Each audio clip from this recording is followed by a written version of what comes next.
খুঁটি থাকলেও নেই বিদ্যুতের আলো, নেই প্রয়োজনীয় রাস্তাও, তাই এলাকাবাসীকে যাতায়াত করতে হয় রেল লাইনের উপর দিয়েই। উত্তর দিনাজপুরের বিনপুর এবং কামরাপাড় অঞ্চলে তেমনই ঘটনা। ভোট আসে চলে যায়, তবু এলাকাটির অবস্থা আর পরিবর্তন হয় না এক চুলো। কালিয়াগঞ্জ পুরসভার ঢিলছোড়া দূরত্বে এই বিনপুর ও কামারপাড়া।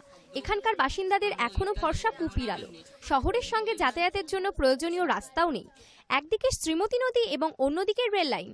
বাসিন্দাদের বিপজ্জনকভাবে যাতায়াত করতে হয় রেল লাইন দিয়েই। কিছু চেষ্টা করলাম, মানে ইলেকট্রিক অফিস থেকে নিয়ে, অঞ্চল থেকে নিয়ে অনেক জায়গায় দৌড়াদৌড়ি করলাম, অনেক কোটেশন সব জমা হলো, আমাদের বাড়িতে পোলও দেওয়া হলো, কিন্তু আমাদের বাচ্চা কাচ্চারা এখন অবধি কোনো বিদ্যুতের আমাদের কোনো কালেকশনই নাই।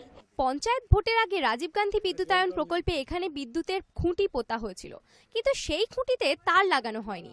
আসেনি বিদ্যুৎও। বহুবার প্রশাসনকে জানিয়েও কোনো ফল হয়নি। পাশাপাশি এলাকা থাকলেও আমাদের এই পাড়ায় সহজে লাইন ঢুকছে না, তাই আমরা বলছি যাতে দিকে লাইনটা ঢুকানো হয়। আমাদের পড়াশোনা করতে খুবই অসুবিধা। এবছরে আমরা মাধ্যমিক পরীক্ষা দিব, আমাদের পড়া খুব অসুবিধা হচ্ছে এবং রেশন থেকে আমরা তেলও কম পাই।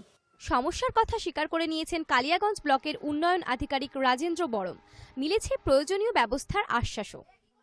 ওখানে তো খুঁটি পোতা আছে আর কি, পঞ্চায়েত ইলেকশনের আগে পোতা হয়েছিল, তারপরে এটা ইলেকট্রিক কানেকশন দেওয়া সম্ভব হয়নি।